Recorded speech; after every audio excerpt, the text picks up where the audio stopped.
Hello friends, welcome to SMS Tutorials. CTT question paper with answer year 2015 ಇದ್ರ ಬಗ್ಗೆ ತಿಳಿಸ್ತಾ ಹೋಗ್ತೀನಿ. ಇದನ್ನು ನೀವು ಓದ್ಕೊಳ್ಳೋದ್ರ ಮೂಲಕ ನಿಮಗೆ ಒಂದು ರಿವೈಂಡ್ ಅಂದರೆ ರಿವಿಷನ್ಗೋಸ್ಕರ ಹೆಲ್ಪ್ ಆಗುತ್ತೆ. ಅದ್ರ ಜೊತೆಗೆ ಯಾವ ರೀತಿಯಾದಂತಹ ಕ್ವಶನ್ಸ್ಗಳನ್ನು ಕೊಡ್ತಾರೆ ಅನ್ನೋದು ಸಹಿತ ನಿಮಗೆ ಹೆಲ್ಪ್ ಆಗ್ತಾ ಹೋಗುತ್ತೆ. ಸೊ ಈ ವಿಡಿಯೋನ ಕಂಪ್ಲೀಟಾಗಿ ನೋಡಿ, ಯೂಸ್ಫುಲ್ ಮಾಡ್ಕೊಳ್ಳಿ. First question, the gender bias refers to. ಆಪ್ಷನನ್ನು ನೋಡಿ. ಜೆಂಡರ್ ಬಯಾಸ್ ಅಂತ ಅಂದರೆ ಗೊತ್ತಿದೆ ನಿಮಗೆ, ಅಲ್ಲಿ ಪಕ್ಷಪಾತ ಯಾವ ರೀತಿಯಾಗಿ ಆಗ್ತಿದೆ. Differential treatment of the boys and girls based on the expectations due to the cultural attitude. Genetic differences that exist between boys and girls. Option C, perception of self as relatively feminine and masculine in characteristics. Option D, acknowledgement of differences between boys and girls due to their physiology. ನೀವಿಲ್ಲಿ ಗಮನಿಸಿ, first gender ಅಂತಂದ್ರೇನು, it's ಲಿಂಗ ಅಂತ ನಾವು ಯಾವಾಗ ಹೇಳ್ತೀವಿ ಅಂತಂದರೆ ಅದು actually it's a socially accepted one. ನಾವು ಜೆಂಡರ್ ಅಂತ ಹೇಳೋದು ಇದನ್ನು ನಾವು ಸೋಷಿಯಲ್ ಹಾಗೆ ಕಲ್ಚರಲ್ ಆಸ್ಪೆಕ್ಟ್ಸ್ ಮೂಲಕ.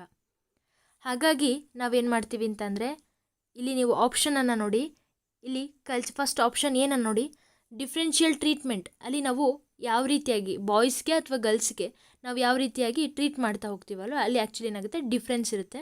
Difference in treatment of the boys and girls based on the expectation due to the cultural attitude. Sex ಅಂತೇನು ಹೇಳ್ತೀವಲ್ವ, ಅದು ಜೆನೆಟಿಕಲ್ ಡಿಫ್ರೆನ್ಸಸ್. ಗೊತ್ತಾಗ್ತಿದೆಯಾ? ಆಪ್ಷನ್ ಬಿ ಆ್ಯಕ್ಚುಲಿ ಏನಾಗುತ್ತೆ, ಅದು ಸೆಕ್ಸ್ ಅಂತ ಹೇಳ್ತೀವಿ. ಆದರೆ ನಾವಿಲ್ಲಿ ಹೇಳ್ತಾ ಇರೋದು ಜೆಂಡರ್ ಬಯಾಸ್ ಅಂತ ಹೇಳುವಾಗ it changes. So the option A is the correct answer. Next question, as an upper primary school teacher. ಈಗ ನೀವು ಅಪ್ಪರ್ ಪ್ರೈಮರಿ ಸ್ಕೂಲ್ ಟೀಚರ್ ರೀತಿಯಲ್ಲಿ ಥಿಂಕ್ ಮಾಡಿ. You have quite a few children who are first generation school goers in your classroom. Which one of the following are most likely to do? Call the parents and gently ask them to enrol their children for tuition. ನೀವು ಅವರಿಗೆ ಪೇರೆಂಟ್ಸ್ನ ಕರೆಸ್ಬಿಟ್ಟು ಅವ್ರಿಗೆ ಹೇಳೋದು, ನಿಮ್ಮ ಮಕ್ಕಳನ್ನು ಟ್ಯೂಷನಿಗೆ ಕಳಿಸಿ ಅಂತ ಹೇಳಿ. Next question, provide scaffolding and other kinds of support during class room activities and for homework. ನೀವು ಈ ರೀತಿಯಾದಂತಹ ಆಪ್ಷನ್ಸ್ಗಳಿತ್ತು ಅಂತಂದರೆ ಏನು ಯೋಚನೆ ಮಾಡೋಕ್ಕೆ ಹೋಗ್ಬಿಡಿ, ಜಸ್ಟ್ ಟಿಕ್ ಇಟ್. ಗೊತ್ತಾಗ್ತಿದೆಯಾ? ಸ್ಕ್ಯಾಫೋಲ್ಡಿಂಗ್ ಅಂತಂದರೆ ಏನು, ಇದ್ರ ಬಗ್ಗೆ ನಿಮಗೆ ವೈಗಾಟ್ಸ್ಕಿ ಅವರು ಹೇಳ್ತಾರೆ. ವೈಗಾಟ್ಸ್ಕಿ ಅವರು ಹೇಳೋದೇ ಏನು, ಸ್ಕ್ಯಾಫೋಲ್ಡಿಂಗ್ ಬಗ್ಗೆ, we have to provide support. ಗೊತ್ತಾಗ್ತಿದೆಯಾ? ಇಲ್ಲಿ ಆಪ್ಷನ್ ಬಿನೇ ಕರೆಕ್ಟ್ ಆನ್ಸರ್. ಮುಂದೆ ಬೇಕಾದರೆ ಓದಿ, ನಿಮ್ಮ ಸ್ಯಾಟಿಸ್ಫ್ಯಾಕ್ಷನ್ಗೋಸ್ಕರ ನಾನು ಮುಂದೆ ಓದ್ತೀನಿ. Provide them homework of memorizing ಅಂತ ಬಂತು ಅಂದರೆ ತಪ್ಪು. And copying the answer in there. Copying ಅಂದರೆ ಏನಲ್ಲಿ ರೋಟ್ ಮೆಮೊರಿ ಆಯಿತು. So it's a wrong. Tell the children that they do not have the capability to study further. ಮಕ್ಕಳಿಗೆ ನಿನಗಾಗಲ್ಲ, ಇದು ನಿನಗೆ ಮುಂದೆ ಓದೋಕ್ಕಾಗಲ್ಲ ಅಂತ ಹೇಳಿಬಿಟ್ವಿ ಅಂದರೆ ದಟ್ಸ್ ಅ ರಾಂಗ್ ಥಿಂಗ್. ಟೀಚರ್ನ ರೋಲೇ ಅದಲ್ಲ. ಅದಕ್ಕೋಸ್ಕರ ನೀವು ಈಸಿಯಾಗಿ ಗೆಸ್ ಮಾಡಬಹುದು. Option B is the correct answer. ಕನ್ನಡದಲ್ಲೂ ಸಹಿತ ಕೊಟ್ಟಿದ್ದೀನಿ, ಓದ್ಕೊಳ್ಳಿ. ಆಪ್ಷನ್ ಬಿ ಕರೆಕ್ಟ್ ಆನ್ಸರ್ ಇದೆ. ಏನಾದರೂ ಡೌಟ್ ಇತ್ತು ಅಂದರೆ ಕಮೆಂಟ್ ಸೆಕ್ಷನಲ್ಲಿ ಹಾಕಿ. Third question, even children of same age. ಈಗ ಮಕ್ಕಳನ್ನು ನಾವು ಇವಾಗ ಪಿಯರ್ ಗ್ರೂಪ್ ಅಂತ ಹೇಳ್ತೀವಲ್ವ, ಆ ರೀತಿಯಾಗಿ. Very greatly in appearance, abilities, temperament, interest, aptitude amongest other things. What is the role of the school in this regard? ಈ ರೀತಿಯಾದಂತಹ ಡಿಫ್ರೆಂಟ್ ಇಂಡಿವಿಜುವಲ್ ಡಿಫ್ರೆನ್ಸ್ ಇರುವಂತಹ ಮಕ್ಕಳು ಈಗಿದ್ದಾರೆ. ಈಗ ಸ್ಕೂಲ್ನ ಒಂದು ರೋಲ್ ಏನಾಗಿರಬೇಕು ಅಂತ ಹೇಳ್ತಿದ್ದಾರೆ. Ensure that each child gets opportunities to develop as per her potential. Correct ಅಲ್ವಾ? ಇರಬಹುದು. ಮುಂದೆ ನೋಡೋಣ, ಇದಕ್ಕಿಂತ ಇನ್ನೂ ಒಂದು ಒಳ್ಳೆ ಆಪ್ಷನ್ ಇರ್ಬೋದು. ಲೇ down normative standards of assessment for children. No, it's wrong. Ensure that the teacher uses standardized instruction and textbook. ಇದಕ್ಕೂ ಏನು ಸಂಬಂಧ? ತಪ್ಪು. Ensure that all children develop in the same ಮ್ಯಾನರಲ್ಲಿ ಬೆಳೆಯೋಕ್ಕೆ ಸಾಧ್ಯನೇ ಇಲ್ಲ. ಇಟ್ಸ್ ವೇರೀಸ್ ಅಲ್ವಾ? ಸೊ ನೀವು ನೋಡಬಹುದು, option A is the correct answer. ಅದಕ್ಕೋಸ್ಕರ ಹೇಳ್ತೀವಿ, ಅಲ್ಲಿ ಆ ಮಕ್ಕಳಿನ ಒಂದು ಪೊಟೆನ್ಷಿಯಲ್ ಮೇಲೆ ಅವರು ಡೆವಲಪ್ ಆಗ್ತಾರೆ. ಸ್ಕೂಲ್ ಏನು ಮಾಡುತ್ತೆ, ಜಸ್ಟ್ ಅವರು ಆಪರ್ಚುನಿಟೀಸ್ನ ಕೊಡ್ತಾರೆ, ಹಾಗೆ ಸಿಚುಯೇಷನ್ಸ್ಗಳನ್ನ ಬಿಲ್ಡಪ್ ಮಾಡ್ತಾರೆ. ಗೊತ್ತಾಗ್ತಿದೆಯಾ? ಇಲ್ಲಿ ಸಹಿತ ನೋಡಿ, ಪ್ರತಿ ಮಗುವಿಗೆ ತನ್ನ ಸಾಮರ್ಥ್ಯಕ್ಕೆ ಅನುಗುಣವಾಗಿ ಅಭಿವೃದ್ಧಿ ಹೊಂದುವ ಅವಕಾಶಗಳು ಸಿಗುತ್ತವೆ ಎಂದು ಖಚಿತಪಡಿಸ್ಕೊಳ್ತಾರೆ. ಗೊತ್ತಾಗ್ತಿದೆಯಾ? Option A is the correct answer. 4th ಕ್ವಶನಿಗೆ ಹೋಗೋಣ. A teacher's most important role in an inclusive class room. Easy ಅಲ್ವಾ? ಈ ಥರ ಕ್ವಶನ್ಸ್ಗಳನ್ನು ನೀವು ತುಂಬ ಸಿಂಪಲ್ಲಾಗಿ ಆನ್ಸರನ್ನು ಮಾಡ್ಬೋದು. ಆಪ್ಷನ್ನ ನೋಡಿ. To plan for the class so that every child progresses at same place. Same pace ಅಂತಂದರೆ ಸ್ಪೀಡ್. ಸೇಮ್ ಸ್ಪೀಡಲ್ಲಿ ಎಲ್ಲ ಮಕ್ಕಳು ಬೆಳೀತಾರೆ ಅಂತ ಹೇಳಿ ಹೇಳ್ತಿದ್ದಾರೆ. No, it's a wrong. ಅದರಲ್ಲೂ ಇನ್ಕ್ಲೂಸಿವ್ ಕ್ಲಾಸ್ ರೂಮ್ ಅಂತಂದರೆ it's a wrong thing. Option ಬಿನ ನೋಡಿ. To ensure that teacher gives standard instructions to the class. May be to find out the occupations of the parents. It's a wrong. Occupations ಪೇರೆಂಟ್ಸ್ನ ನಾವು include ಮಾಡ್ಕೊಳ್ಳೇಬಾರ್ದು. ಹಾಗೆ social background ಏನು ನಾವು ತಗೋತೀವಲ್ವ ಅದನ್ನು ಸಹಿತ ತೊಗೊಳ್ಬಾರ್ದು. So ಇದು ಸಹಿತ ರಾಂಗ್. ಈಗ ನಾವು ನೋಡೋಣ ಡಿ ನೋಡೋಣ, ಆನಂತರ ಬಿಗೂ ಡಿಗೂ ಇರುವಂಥ ವ್ಯತ್ಯಾಸ ನೋಡ್ಕೊಳ್ಳೋಣ. To ensure that every child gets an opportunity to realise her potential. ಇದಕ್ಕಿಂತ ಬೆಸ್ಟ್ ಆಪ್ಷನ್ ಯಾವುದೂ ಇರೋಕ್ಕೆ ಸಾಧ್ಯನೇ ಇಲ್ಲ. ನಾವು ಬೇರೆ ಥಿಂಕ್ ಆಫ್ ಮಾಡೋಕ್ಕೆ ಚಾನ್ಸಸ್ಸೇ ಇಲ್ಲ. ಈಗ ಇಲ್ಲಿ ನಾವು ಯಾವುದ್ರ ಕಡೆ ಒತ್ತನ್ನು ಕೊಡಬೇಕು? ಮಗುವಿಗೆ ಅಲ್ಲಿ ನಾವೇನು ಮಾಡಬೇಕು, ಅವರ ಒಂದು ಪೊಟೆನ್ಷಿಯಲ್ನ, ಅವ್ರಿಗೆ ಒಂದು ಎಬಿಲಿಟಿನ ನಾವು ತಿಳಿಸ್ಕೊಟ್ವಿ ಅಂತಂದರೆ ಅದು ಹೇಗೆ ಕೊಡ್ಬೋದು? By giving an opportunity. ಇದು ಎಲ್ಲಿ ಸಿಗುತ್ತೆ? ಇನ್ಕ್ಲೂಸಿವ್ ಕ್ಲಾಸ್ ರೂಮಲ್ಲಿ ಸಿಗುತ್ತೆ, by the help of the teachers. ಕನ್ನಡದಲ್ಲೂ ಸಹಿತ ನೋಡಿ, ಪ್ರತಿ ಮಗುವಿಗೆ ತನ್ನ ಸಾಮರ್ಥ್ಯವನ್ನು ಅರಿತುಕೊಳ್ಳುವಂತಹ ಅವಕಾಶ ಸಿಗುತ್ತದೆ ಎಂದು ಖಚಿತಪಡಿಸಿಕೊಳ್ಳುವುದು ಯಾರು ಮಾಡ್ತಾರೆ? ಶಿಕ್ಷಕರ ಪ್ರಮುಖ ಪಾತ್ರ ಆಗಿರುತ್ತೆ. How could you help children in your class to make changes in their concepts. ಆಪ್ಷನನ್ನು ನೋಡಿ. By giving children an opportunity to express their own understanding of the concepts. By dictating the information to the children and then asking them to memorize it. It's a wrong thing. Dictate ಮಾಡೋದು, memorize ಮಾಡೋದು, it's a wrong. Next, by punishing ಅಂತ ಬಂತಂದರೆ ಮುಗ್ದೇ ಹೋಯ್ತು, ಅದು ಓದೋಕ್ಕೆ ಹೋಗಬೇಡಿ. By giving factual information. May be ಇರಬಹುದು, ಬಟ್ ಇನ್ಫಾರ್ಮೇಷನ್ ಕೊಡೋದೇ ಟೀಚರ್ಸ್ನ ಉದ್ದೇಶ ಆಗಿರ್ಬೋದು, ಅಥವಾ ಕ್ಲಾಸ್ನ ಒಂದು ಏಮ್ ಅದಾಗಿರಲ್ಲ. ಆಪ್ಷನ್ ಎ ನಾನು ಇನ್ನೊಂದು ಸರಿ ನೋಡೋಣ. By giving children an opportunity. Yes, of course. ಏನಕ್ಕೆ? To express their own understanding of the concepts. ಇವುಗಳನ್ನೇ ನಾವೇನಂತ ಕರಿತೀವಿ? ಡೆಮೋಕ್ರೆಟಿಕ್ ಕ್ಲಾಸ್ ರೂಮ್ ಅಂತ ಹೇಳಿ ಹೇಳ್ತೀವಿ. So option A is the correct answer. ನಿಮ್ಮ ತರಗತಿಯ ಮಕ್ಕಳಿಗೆ ಅವರು ಪರಿಕಲ್ಪನೆಗಳಲ್ಲಿ ಬದಲಾವಣೆಗಳನ್ನು ಮಾಡಲು ನೀವು ಹೇಗೆ ಸಹಾಯ ಮಾಡುತ್ತೀರಿ ಎಂದಾಗ ಅವರ ಪರಿಕಲ್ಪನೆ ಏನು ಅನ್ನೋದನ್ನು ನೀವು ತಿಳ್ಕೊಳ್ಳೋಕ್ಕೆ ಸಾಧ್ಯ ಆಗೋದು ಅವರಿಗೆ ನೀವು ಅವಕಾಶವನ್ನು ಕೊಟ್ಟು ಅವ್ರಿಗೆ ಏನು ಅನಿಸ್ತಿದೆ, ಅವರ ತಿಳುವಳಿಕೆ ಎಲ್ಲಿದೆ ಅದನ್ನು ಅವರಿಗೆ ವ್ಯಕ್ತಪಡಿಸೋಕ್ಕೆ ಅವಕಾಶ ಕೊಡೋದು.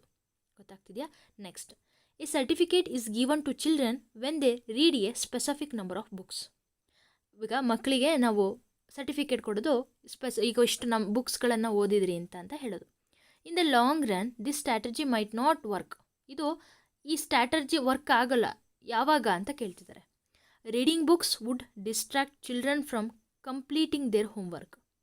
ಮೇ ಬಿ, ಆದರೆ ಇದು ನೋಡೋಣ ಮುಂದೆ ಏನಿದೆ ಅಂತ. This might lead to children reading only for getting the certificates. ಹೌದು, ಇರಬಹುದು. The library would need to be buy a lot of books. It's not a thing. A large number of certificates wood have to be given. It's a wrong thing. ಈಗ ನಮ್ಮ answer ಏನಾಗಿರಬೇಕು? ಈಗ first ಅಥವಾ second ಆಗಿರಬೇಕು. ಇನ್ನೊಂದು ಸರಿ ನೋಡಿ. Reading books would distract children from completing their homework. ಇನ್ನೊಂದು this might lead to children reading only for getting the certificates. ನಾವು ರಿವಾರ್ಡ್ಸ್ಗಳನ್ನು ಕೊಡ್ತಿದ್ದೀವಿ ಅಂದಾಗ ಕೇವಲ ರಿವಾರ್ಡ್ಸ್ನ ತಗೊಳ್ಳೋದಕ್ಕೋಸ್ಕರನೇ ಕೆಲಸ ಆಗಬಾರ್ದು. ಅವ್ರು ಏನು ಮಾಡಬೇಕು? ಅದರಿಂದ ತಿಳ್ಕೊಳ್ಳುವಂತಹ ಅಥವಾ ಸ್ಕಿಲ್ಗಳನ್ನು ಬೆಳ್ಕೊಳ್ಳುವಂತಹ ಚಾನ್ಸಸ್ನ ಆಗಿರಬೇಕು. ಕೇವಲ ಅದು ಸರ್ಟಿಫಿಕೇಟ್ಗೋಸ್ಕರ ಆಗಿರಬಾರ್ದು. So option B is the correct answer. ನೋಡಿ, ಇದು ಪ್ರಮಾಣ ಪತ್ರಗಳನ್ನು ಪಡೆಯಲು ಮಾತ್ರ ಮಕ್ಕಳನ್ನು ಓದುವುದಕ್ಕೆ ಕಾರಣವಾಗಬಹುದು. ಅದಕ್ಕೋಸ್ಕರ ನಾವು ಅದನ್ನು ಮಾಡಬಾರ್ದು. Next, role of a teacher in a class is to. ಕ್ಲಾಸ್ನಲ್ಲಿ ಇವಾಗ ತರಗತಿಗಳಲ್ಲಿ ಶಿಕ್ಷಕರ ಪಾತ್ರ ಹೇಗಿರಬೇಕು ಅಂತ ಕೇಳ್ತಿದ್ದಾರೆ. ಟ್ರಾನ್ಸ್ಮಿಟ್ ನಾಲೆಜ್ನ ಟ್ರಾನ್ಸ್ಮಿಟ್ ಮಾಡೋದಷ್ಟೇ ಆಗಿರಬಾರ್ದಲ್ವ? ನೋಡೋಣ ಮುಂದೆ. In a straight fashion and prepare students for the right answer. It's a wrong thing. ಅವರಿಗೆ ಬೇಕಾಗಿರುವಂತಹ ರೈಟ್ ಆನ್ಸರ್ ಏನು ಕೊಡಬೇಕು ಅದನ್ನಷ್ಟೇ ಪ್ರಿಪೇರ್ ಮಾಡ್ತಿದ್ರು ಅಂದರೆ ಶಿಕ್ಷಕರ ಪಾತ್ರ ಅಲ್ಲಿ ಫೇಲ್ ಆಯಿತು. Next option, follow the time table strictly and stick to the course. No, ಕೋರ್ಸ್ನ ಹೊರತಾಗಿನೂ ಕೆಲವೊಮ್ಮೆ ಮಾತಾಡಬೇಕಾಗುತ್ತೆ, ನಾಲೆಜ್ನ ಕೊಡಬೇಕಾಗಿರುತ್ತೆ, ಸೊಸೈಟಿ ಜೊತೆ ಇನ್ವಾಲ್ವ್ ಆಗಬೇಕಾಗಿರುತ್ತೆ. ಅದಕ್ಕೋಸ್ಕರ ಇದು ಸಹಿತ wrong. Option C, provide authentic learning situations and facilitate independent thinking in students. Maybe ಹೌದು, independent ಥಿಂಕಿಂಗೇ main ಎಜುಕೇಷನ್ನ ಗೋಲ್ ಆಗಿರುತ್ತೆ. ಮೇ ಬಿ ಇರ್ಬೋದು. ನೆಕ್ಸ್ಟ್ ನೋಡೋಣ. Option D, fill the students with her own knowledge and prepare them for examination. Preparing for the examination is not the goal of the education. ಹಾಗೆ ಟೀಚರ್ಸ್ನ role ಸಹಿತ ಅದು ಆಗಿರಬಾರ್ದು. ಅದಕ್ಕೋಸ್ಕರ ಹೇಳ್ತೀವಿ option C is the correct answer. ಅಧಿಕೃತ ಕಲಿಕೆಯ ಸಂದರ್ಭಗಳನ್ನು ಒದಗಿಸುವುದು ಜೊತೆಗೆ ವಿದ್ಯಾರ್ಥಿಗಳಲ್ಲಿ ಸ್ವತಂತ್ರ ಚಿಂತನೆಗೆ ಅನುಕೂಲವಾಗುವಂತೆ ಶಿಕ್ಷಕರ ಪಾತ್ರ ಇರಬೇಕು. Option C is the correct answer. Which of the following statements is most appropriate about children's making errors? ಗೊತ್ತಾಗ್ತಿದೆಯಾ? ಏನು, ಮಕ್ಕಳು ದೋಷಗಳನ್ನು ಮಾಡುವ ಬಗ್ಗೆ ಅಥವಾ ತಪ್ಪುಗಳನ್ನು ಮಾಡುವ ಬಗ್ಗೆ ಈ ಕೆಳಗಿನ ಯಾವ ಹೇಳಿಕೆಗಳು ಹೆಚ್ಚು ಸೂಕ್ತವಾಗಿದೆ? ನೀವಿಲ್ಲಿ ನಾನು ಕನ್ನಡ ಜಸ್ಟ್ ಟ್ರಾನ್ಸ್ಲೇಟ್ ಮಾಡಿರೋದ್ರಿಂದ ತಪ್ಪುಗಳಿರೋ ಚಾನ್ಸಸ್ ಇರುತ್ತೆ. ಬಟ್ ಮೀನಿಂಗನ್ನು ತಿಳ್ಕೊಳ್ಳಿ, ಯಾಕಂತಂದರೆ CTET ಪೇಪರ್ಸ್ಗಳು ನಿಮಗೆ ಕನ್ನಡದಲ್ಲಿ ಸಿಗೋದಿಲ್ಲ. ಆ ಕಾರಣದಿಂದಾಗಿ ಜಸ್ಟ್ ಕಾನ್ಸೆಪ್ಟ್ ಏನು ಅಂಥೇಳಿ ಅರ್ಥ ಮಾಡ್ಕೊಳ್ಳಿ. ಇಲ್ಲಿ ಆಪ್ಷನನ್ನು ನೋಡೋಣ. Children's error are a window into a how they think. ಹೌದು, ಮಕ್ಕಳು ಅವರ ಎರರ್ಸ್ಗಳ ಮೂಲಕನೇ ಹೇಗೆ ಥಿಂಕ್ ಮಾಡ್ತಿದ್ದಾರೆ ತಿಳ್ಕೊಳ್ಳೋಕೆ ಸಾಧ್ಯ, ಅವರು ಚೇಂಜಸ್ ಆಗೋಕ್ಕೆ ಸಾಧ್ಯ. ನೆಕ್ಸ್ಟ್ ನೋಡೋಣ. To avoid making errors children need to imitate the teacher. It's wrong. ಯಾಕೆ ಹೇಳಿ, ಟೀಚರ್ಸ್ ಸಹಿತ ತಪ್ಪು ಮಾಡೋ ಚಾನ್ಸಸ್ ಇರುತ್ತೆ. Next, children's errors need to be taken seriously and they should be punished. ನಾನೇನು ಹೇಳಿದೆ, punishment it's a wrong thing. ಈ ಆಪ್ಷನನ್ನು ಓದೋಕ್ಕೆ ಹೋಗಬೇಡಿ. Children commit errors since they do not have the capacity to think. ಇದು wrong. ನಿಮಗೆ ಇದನ್ನು already ನಾನು ಈಗ ಪಿಯಾಜೆಟ್ ಥಿಯರಿಲಿ ಹೇಳಿಬಿಟ್ಟಿದ್ದೀನಿ. ಮಕ್ಕಳು ಸಹಿತ ಥಿಂಕ್ ಮಾಡೇ ಮಾಡ್ತಾರೆ, ನಮ್ಮಷ್ಟೇ ಥಿಂಕ್ ಮಾಡ್ತಾರೆ, ಆದರೆ ಅವರು ಥಿಂಕ್ ಮಾಡುವಂತಹ ರೀತಿ ಚೇಂಜ್ ಇರುತ್ತೆ. ಅದಕ್ಕೋಸ್ಕರ option D is the wrong. ನಾವು ಹೇಳಬಹುದು children's error are a window into the new think. ಅದೇ ಹೌ ದೇ ಥಿಂಕ್, ಯಾವ ರೀತಿಯಾಗಿ ಅವರು ಯೋಚನೆ ಮಾಡ್ತಿದ್ದಾರೆ ಅನ್ನೋದು ನಮಗೆ ತಿಳಿತಾ ಹೋಗುತ್ತೆ ಅವರ ಎರರ್ಸಿಂದ, ತಪ್ಪುಗಳಿಂದ. ಆಗ ನಾವು ಹೇಳಬಹುದು, ನೀನು ಈ ರೀತಿಯಾಗಿ ಮಾಡೋದ್ರಿಂದ ಇದು ತಪ್ಪಾಗ್ತದೆ, ನೀನು ಥಿಂಕ್ ಮಾಡಿರುವಂತಹ ವೇ ತಪ್ಪು, ಈ ರೀತಿಯಾಗಿ ಹೋಗು ಅಂಥೇಳಿ ನಾವು ಡೈರೆಕ್ಷನ್ಸ್ನ ತೋರಿಸೋಕ್ಕೆ ಸಾಧ್ಯ ಆಗುತ್ತೆ ಆ್ಯಸ್ ಅ ಟೀಚರ್ಸ್. ಮಕ್ಕಳ ದೋಷವು ಅವರು ಹೇಗೆ ಯೋಚಿಸುತ್ತಾರೆ ಎಂಬುದು ಒಂದು ವಿಂಡೋ ಅಂಥೇಳಿ ಇದೆ. ಅಂದರೆ ಅದು ನಿಮಗೆ ರಿಫ್ಲೆಕ್ಟ್ ಆಗುತ್ತೆ ಅಂಥೇಳಿ. ಅವರ ಎರರ್ಸ್ನ ನಾವು ಈಗ ನೀವು ಮಕ್ಕಳಷ್ಟೇ ಅಲ್ಲ, ನಾವು ಸಹಿತ ಯಾವುದೇ ಒಂದು ತಪ್ಪನ್ನು ಮಾಡಿದ್ವಿ ಅಂತಂದರೆ, ಅಥವಾ ಯಾವುದೇ ಒಂದು ತಪ್ಪು ಅಷ್ಟೇ ಅಲ್ಲ, ಸರಿ ಮಾಡಿದ್ವಿ ಅಂದ್ರೂ ಸಹಿತ, ಯಾವುದೋ ಒಂದು ಒಳ್ಳೆ ಕಾರ್ಯವನ್ನು ಮಾಡಿದ್ವಿ ಅಂದರೂ ಸಹಿತ ನಮ್ಮ ಥಿಂಕಿಂಗ್ ಏನು ಅಂತೇಳಿ ಇಟ್ ರಿಫ್ಲೆಕ್ಟ್ಸ್ ದಟ್. ಗೊತ್ತಾಗ್ತಿದೆಯಾ? ಸೊ ಆಪ್ಷನ್ ಈಗ ಗೊತ್ತಾಯಿತು ಅಂತ ಹೇಳಿ ಅನ್ಕೊಳ್ತೀನಿ. Assessment is an integral part of teaching learning process because. ಹೌದು, ಅಸೆಸ್ಮೆಂಟ್ ಇಲ್ಲ ಅಂತಂದರೆ ಆಗ ಎಜುಕೇಷನ್ ರೀಚ್ ಆಗಿದೆಯೋ ಇಲ್ವೋ, ಅಲ್ಲಿ ಡೆವಲಪ್ಮೆಂಟ್ ನಾವು ನೋಡ್ತಿದ್ದೀವೋ ಇಲ್ವೋ ಗೊತ್ತಾಗೋಕ್ಕೆ ಸಾಧ್ಯನೇ ಇಲ್ಲ. ಅಥವಾ ಬಿಹೇವಿಯರಲ್ ಚೇಂಜ್ ಆಗ್ತಿದೆಯೋ ಇಲ್ವೋ ತಿಳ್ಕೊಳ್ಳೋಕ್ಕೆ ಸಾಧ್ಯನೇ ಇಲ್ಲ ಅಲ್ವಾ? ಅಸೆಸ್ಮೆಂಟ್ ಅನ್ನೋದು ಇರಲೇಬೇಕು. ಯಾಕೆ ಅಂಥೇಳಿ ಕ್ವಶನ್ ಕೇಳಿದ್ದಾರೆ. Option A, children need to be marked so that they know where they stand in comparison to their peers. ಇದನ್ನು ನಾವು ಮಾಡಲೇಬಾರ್ದು, ಹೌದಲ್ವಾ? ಮಾರ್ಕ್ ಮಾಡೋದು ಹೌದು ಇರ್ಬೋದು, ಬಟ್ ಅದು ಮುಂದಿನ ತರಗತಿಗೆ ಕಳಿಸೋಂಥದ್ದಾಗಿರ್ಬೋದು. ಆದರೆ ಇಲ್ಲಿ ಕಂಪ್ಯಾರಿಸನ್ ಅನ್ನೋದು ತಪ್ಪು. Option B, assessments help the teachers to understand children's learning and serves as a feedback for our own teaching. Maybe ಇರ್ಬೋದು. ನೆಕ್ಸ್ಟ್ ನೋಡೋಣ, ಇನ್ನೂ ಒಳ್ಳೆ ಆನ್ಸರ್ ಸಿಗ್ಬೋದು. Assessment is the only way to ensure that teachers have taught and students have learned. In today's time marks are the only important thing in education and it one is a wrong thing. Option ಯಾವ್ದು ಹಾಗಿದ್ರೆ? ಈಗ ನಾನು ಹೇಳಿದ್ದೇನೋ option B ಆಗಿರ್ಬೋದು ಅಥವಾ option C ಆಗಿರ್ಬೋದು. ಇನ್ನೊಂದು ಸರಿ ನೋಡಿ, ಆಪ್ಷನ್ ಸಿನ ಫಸ್ಟ್ ನೋಡೋಣ. ಆಪ್ಷನ್ ಸಿ ಏನೋ assessment is the only way. ತಪ್ಪು, ಓನ್ಲಿ ವೇ ಅಲ್ಲ, ಹೌದಲ್ವಾ? ಅಬ್ಸರ್ವೇಷನ್ ಮೂಲಕ ನಾವು ನೋಡ್ಬೋದು, ಟೀಚಿಂಗ್ ಲರ್ನಿಂಗ್ ಪ್ರೋಸೆಸ್ಸಲ್ಲಿ ಬೇರೆ ರೀತಿಯಾದಂಥ ಆ್ಯಕ್ಟಿವಿಟೀಸ್ಗಳನ್ನು ನಾವು ಮಾಡ್ಬೋದು. So it's a wrong thing. Assessment helps the teacher to understand children's learning and it is the best answer. ಚಿಲ್ಡ್ರನ್ಸ್ನ ಒಂದು ಈಗ ಮಕ್ಕಳ ಕಲಿಕೆ ಯಾವ ಮಟ್ಟಕ್ಕಿದೆ ಹಾಗೆ ಅವರಿಂದ ನಾವು ಫೀಡ್ಬ್ಯಾಕನ್ನು ಪಡ್ಕೋಬೋದು. ಅದರಿಂದ ಏನು ಮಾಡ್ಬೋದು, ಟೀಚರ್ಸ್ ಅವರ ಒಂದು ಟೀಚಿಂಗ್ ಸ್ಟೈಲ್ ಆಗಿರ್ಬೋದು, ಮೆಥಡ್ಸ್ಗಳನ್ನು ಚೇಂಜ್ ಮಾಡ್ಕೊಳ್ಳೋದಾಗಿರ್ಬೋದು, ಸ್ಟ್ರಾಟಜೀಸ್ಗಳನ್ನು ಚೇಂಜ್ ಮಾಡ್ಕೊಳ್ಳೋದಾಗಿರ್ಬೋದು, ಈ ರೀತಿಯಾಗಿ ಮಾಡ್ಕೊಳ್ಳೋಕ್ಕೆ ಈ ಅಸೆಸ್ಮೆಂಟ್ ಹೆಲ್ಪ್ ಆಗುತ್ತೆ. ಒಂದು ಮಕ್ಕಳ ಒಂದು ಪ್ರಗತಿನ ತಿಳ್ಕೊಳ್ಳೋಕ್ಕೆ ಸಾಧ್ಯ ಆಗುತ್ತೆ, ಹಾಗೆ ಟೀಚರ್ಸ್ಗೆ ಅದೊಂದು ಫೀಡ್ಬ್ಯಾಕ್ ಆಗಿರುತ್ತೆ. ಗೊತ್ತಾಗ್ತಿದೆಯಾ? ಇವ್ಯಾಲ್ಯೂಯೇಷನ್ ಹಾಗೆ ಅಸೆಸ್ಮೆಂಟ್ ಅನ್ನೋದು ಅದರ ಒಂದು ಫಂಕ್ಷನ್ ಸಹಿತ ಅದೇ ಆಗಿರುತ್ತೆ. Option B is the correct answer. 10th, the curriculum must enable children to find their voices, nurture their curiosity, to do things, to ask questions and to pursue investigations, sharing and integrating their experiences with school knowledge rather than their ability to reproduce textual knowledge. ಇದನ್ನು ಯಾರು start ಮಾಡೋದು? NCF 2005 ನಿಮಗೆ ಸಿಗುತ್ತೆ. ಅವುಗಳ recommendations ಏನು ಹೇಳುತ್ತೆ ಅದನ್ನು ತಿಳ್ಕೊಳ್ಳಿ. ರೋಟ್ ಮೆಮೊರಿನ ಅವ್ರು ಸ್ಟಾಪ್ ಮಾಡ್ತಾರೆ. ಹಾಗೆ ಕೇವಲ ಸ್ಕೂಲ್ ನಾಲೆಡ್ಜ್ ಅದು ಅಷ್ಟಕ್ಕೆ ಸೀಮಿತ ಆಗಿರಬಾರ್ದು, ಅಂದರೆ ಟೆಕ್ಸ್ಟ್ ಬುಕ್ಕಿಗೆ ಅಷ್ಟೇ ಸೀಮಿತ ಆಗಿರಬಾರ್ದು. ಆ ಟೆಕ್ಸ್ಟ್ ಬುಕ್ಕಲ್ಲಿ ಕೊಟ್ಟಿರುವಂತಹ ನಾಲೆಡ್ಜ್ ಏನಾಗಿರಬೇಕು, ಸೊಸೈಟಿಗೆ ರಿಲೇಟೆಡ್ ಆಗಿರಬೇಕು. ಹಾಗೆ ಆ ಟೆಕ್ಸ್ಟ್ ಬುಕ್ಕಲ್ಲಿ ಕಲ್ತಿರುವಂತಹ ನಾಲೆಡ್ಜ್ನ ಅವನು ಸೊಸೈಟಿಗೆ ಅಪ್ಲೈ ಮಾಡಬೇಕು. ಇವುಗಳನ್ನೆಲ್ಲ ಹೇಳ್ತಾ ಹೋಗ್ತಾರೆ. ಹಾಗೆ ಇವ್ಯಾಲ್ಯೂಯೇಷನ್ ಅದು ಸಹಿತ ಈ ರೀತಿಯಾಗಿ ಇರಬಾರ್ದು ಅಂತೆಲ್ಲ ಇನ್ನೂ ಬರುತ್ತೆ.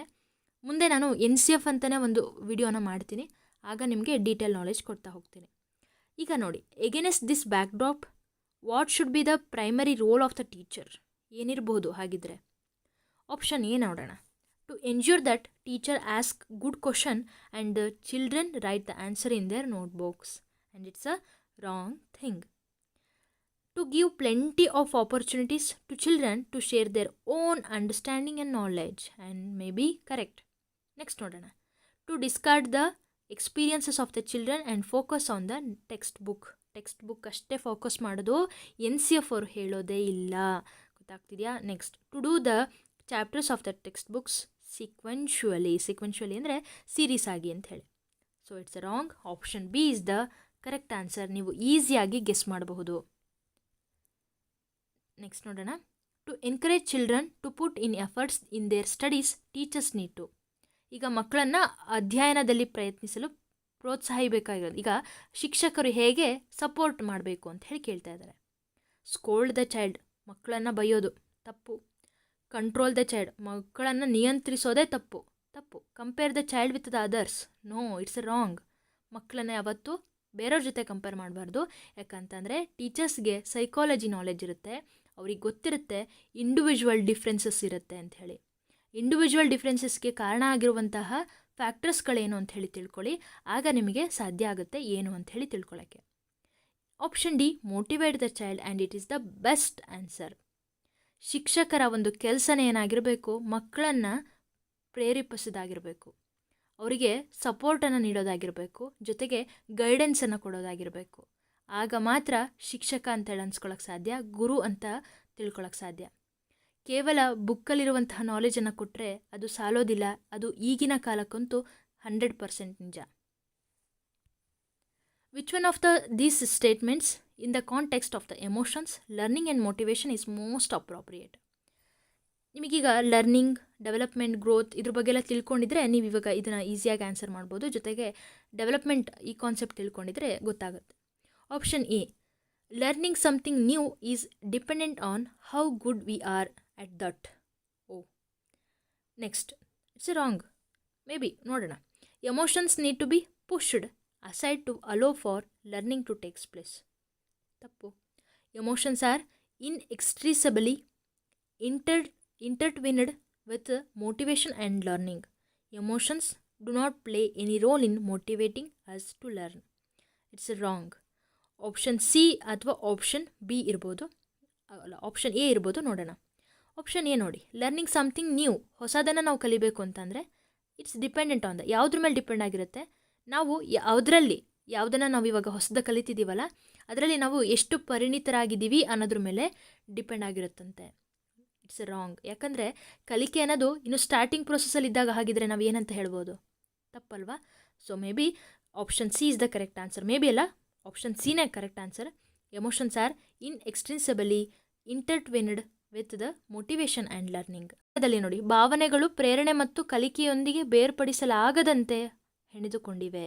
ಅಲ್ಲಿ ನಿಮಗೆ ಕನ್ನಡ, ಅಲ್ಲಿ ಇಂಗ್ಲೀಷಲ್ಲಿ ವರ್ಡ್ ಗೊತ್ತಾಗಲಿಲ್ಲ ಅಂದ್ರೂ ಇನ್ನು 3 ಆಪ್ಷನ್ಸ್ಗಳನ್ನು ಓದಿ ನೀವು ಡಿಸೈಡ್ ಮಾಡಬಹುದು. ಈ ರೀತಿಯಾಗಿ ಗೊತ್ತಾಗ್ತಿದೆಯಾ? Next, multiple choice questions assist the children's ability to child's ability to. ಯಾವ ರೀತಿಯಾಗಿ ನಾವು MCQಗಳನ್ನು ಕೊಡ್ತಾ ಇದ್ದೀವಿ ಅಂತಂದರೆ ಅದರಿಂದ ನಾವು ಏನನ್ನು ಅಸೆಸ್ ಮಾಡಬಹುದು, ಮಗುವಿನಲ್ಲಿ ಯಾವ ರೀತಿಯಾದಂತಹ ಎಬಿಲಿಟಿನ ನಾವು ಅಸೆಸ್ ಮಾಡಬಹುದು ಅಂಥೇಳಿ ಕ್ವಶನ್. ನೋಡಿ, ರೀಕಾಲ್ ದ ಕರೆಕ್ಟ್ ಆನ್ಸರ್ ಅಂದರೆ ಇದು ನಾಲೆಜ್ ಲೆವೆಲಿಗೆ ಆಗುತ್ತೆ. ಓಕೆ, ನೋಡೋಣ. Construct the correct answer. Construct the correct answer ಹೇಗೆ ಸಾಧ್ಯ? ಎಕ್ಸ್ಪ್ಲೈನ್ ದ ಕರೆಕ್ಟ್ ಆನ್ಸರ್ ಅಂದರೆ child ability is to explain the correct answer ಅಂಥೇಳಿ. ಎಕ್ಸ್ಪ್ಲೈನ್ ಮಾಡೋಕ್ಕೆ ನಾವು ಕೊಟ್ಟಿರೋವಂಥದ್ದು MCQ ನಾವೇ ಕೊಟ್ಬಿಟ್ಟಿದ್ದೀವಿ 4 ಆಪ್ಷನ್ಗಳನ್ನು. ಮಲ್ಟಿಪಲ್ ಚಾಯ್ಸ್ ಅಂತಂದರೆ ಅಲ್ಲಿ ಚಾಯ್ಸ್ಗಳನ್ನು ಕೊಟ್ಟಿದ್ದೀವಿ. ಚಾಯ್ಸ್ಗಳನ್ನು ಕೊಟ್ಟು ಅಲ್ಲಿ ಎಕ್ಸ್ಪ್ಲೇನ್ ಮಾಡೋಕ್ಕೆ ಹೇಗೆ ಸಾಧ್ಯ ಆಗುತ್ತೆ, ಕನ್ಸ್ಟ್ರಕ್ಟ್ ಮಾಡೋಕ್ಕೆ ಹೇಗೆ ಸಾಧ್ಯ ಆಗುತ್ತೆ? So B and C are the wrong answer. Recognise the correct answer. ಈಗ ನಾವೇನು ಮಾಡಿದ್ದೀವಿ, 1 ವರ್ಡ್ ಫಾಲೋಯಿಂಗ್ ಕೊಟ್ಟಿರೋಣ. ಈಗ ಒಂದೇ ಒಂದು ವರ್ಡ್ ಕೊಡಬೇಕಷ್ಟೆ. Who is the prime minister of India ಅಂತ ಕೇಳಿದ್ರೆ ಅಲ್ಲಿ ನಾವೇನು ಮಾಡ್ತೀವಿ, ಒಂದೇ ಒಂದು ಆನ್ಸರನ್ನು ಕೊಡ್ತೀವಿ. ಆಗ ಅದೇನಾಗಿರುತ್ತೆ, it's a recall. If you provide the knowledge ಆಗ ಮಾತ್ರ. Okay, next. ಈಗ ನಾವೇನು ಮಾಡಿದ್ದೀವಿ, 4 ಆಪ್ಷನ್ಗಳನ್ನು ಕೊಟ್ಟಿದ್ದೀವಿ. 4 ಆಪ್ಷನ್ಗಳನ್ನು ಕೊಟ್ಟಿದ್ದೀವಿ ಅಂತ ಅಂದರೆ ಆಗ ಮಗು ಏನು ಮಾಡುತ್ತೆ, he can only recognise the options. Correct answer ಯಾವುದು ಕರೆಕ್ಟ್ ಆನ್ಸರ್ ಅಂಥೇಳಿ ಅವನು ರೆಕಗ್ನೈಸ್ ಮಾಡ್ತಾನೆ. ಸೊ ಮಲ್ಟಿಪಲ್ ಚಾಯ್ಸ್ ಕೊಡುವಂತಹ ಉದ್ದೇಶ ಏನು ಅಂತಂದರೆ ಅವನ ನಾಲೆಜ್ನ ಅವನು ಅಸೆಸ್ ಮಾಡ್ಕೊಳ್ಳೋದು ಹೌದು. ಯಾಕಂದರೆ ರೀಕಾಲ್ ಆ್ಯಂಡ್ ರೆಕಗ್ನೈಸ್ನ ನಾವು ನಾಲೆಜಲ್ಲೇ ನೋಡೋದಲ್ವಾ. ನೆಕ್ಸ್ಟ್ ನೋಡೋಣ. 14th question. Process of socialization does not include ಏನೇನು? Acquisition of the skills. Of course ಸೋಷಲೈಸೇಷನಿಂದ ಸ್ಕಿಲ್ಸನ್ನು ನಾವು ಬೆಳೆಸ್ಕೋತೀವಿ. Acquiring value and beliefs, of course. Genetic transmission, may be may not be, ನೋಡೋಣ. Learning the customs and norms of the culture. ನಾವು ಸಂಸ್ಕೃತಿಯ ಪದ್ಧತಿಗಳನ್ನು, ನಾರ್ಮ್ಸ್ಗಳನ್ನು ತಿಳ್ಕೊಳ್ಳೋದು ಸಹಿತ ಸೋಷಿಯಲೈಸೇಷನಿಂದನೇ. ಸ್ಕಿಲ್ಸ್ಗಳನ್ನು ತಿಳ್ಕೊಳ್ಳೋದು, ಹಾಗೆ ವ್ಯಾಲ್ಯೂಸ್ ಆಗಿರ್ಬೋದು, ಬಿಲೀವ್ಸ್ ನಂಬಿಕೆಗಳನ್ನಾಗಿರ್ಬೋದು, ಇವುಗಳೆಲ್ಲ ತಿಳ್ಕೊಳ್ಳೋದು ಸಾಮಾಜೀಕರಣದಿಂದನೇ. ಹಾಗಾಗಿ genetic transmission is the wrong answer. ಅಂದರೆ means correct answer. Not socialization ಆಗಲ್ಲ ಅಂಥೇಳಿ ಕೇಳಿದ್ದಾರೆ, ಗೊತ್ತಾಗ್ತಿದೆಯಾ? ಆ ಕಾರಣದಿಂದಾಗಿ option C is the correct answer ಇಲ್ಲಿ. What term or phrase does Piaget use for mental structures which are the building blocks of the thinking? ಇದನ್ನು ನೀವೀಗ ಆಲ್ರೆಡಿ ನಮ್ಮ ಟೆಲಿಗ್ರಾಮ್ ಗ್ರೂಪಲ್ಲಿ ಇವ್ಯಾಲ್ಯೂಯೇಟ್ ಮಾಡ್ಕೊಂಬಿಟ್ಟಿದ್ದಾರೆ ನಿಮ್ಮನ್ನು. ಯಾವುದ್ಯಾವುದು ಇಲ್ಲಿ ನೋಡಿ, ಬೇರೆ ಏನು ಓದೋಕ್ಕೆ ಹೋಗಬೇಡಿ, ಕನ್ಫ್ಯೂಷನ್ ಆಗುತ್ತೆ ಅಂದರೆ ತಲೆನೇ ಕೆಡಿಸ್ಕೋಬೇಡಿ. ವಿಚ್ ಲಾಸ್ಟ್ ಸೆಂಟೆನ್ಸ್ ನೋಡಿ, ಅದು ಏನು ಸೆಕೆಂಡ್ ಲೈನಲ್ಲಿ ಇದೆಯಲ್ಲ, which are the building blocks of the thinking. Building blocks of the thinking ಅಂತ ಹೇಳಿ ನಾವು ಯಾವುದನ್ನು ಕರಿತೀವಿ?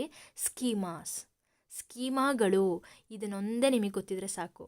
ಹಾಗಾಗಿ ನೆಕ್ಸ್ಟ್ ನೋಡಿ, ಅಸಿಮಿಲೇಷನ್, ಅಕೊಮೊಡೇಷನ್, ಹಾಗೆ ನೆಕ್ಸ್ಟ್ ಈಕ್ವಿಲಿಬ್ರೇಷನ್, ಅಡಾಪ್ಟೇಷನ್, ಇದ್ರ ಬಗ್ಗೆ ತಿಳ್ಕೊಳ್ಳಿ. ನಾನೀಗ ಆಲ್ರೆಡಿ ಎಕ್ಸ್ಪ್ಲೇನ್ ಮಾಡಿದ್ದೀನಿ, ಅವುಗಳ ವಿಡಿಯೋ ಸಹಿತ ನಿಮಗೆ ಸಿಗುತ್ತೆ, ಅಲ್ಲಿ ನೋಡಿ ತಿಳ್ಕೊಳ್ಳಿ. ಈಗ ಇಲ್ಲಿಗೆ ಸ್ಟಾಪ್ ಮಾಡ್ತೀನಿ.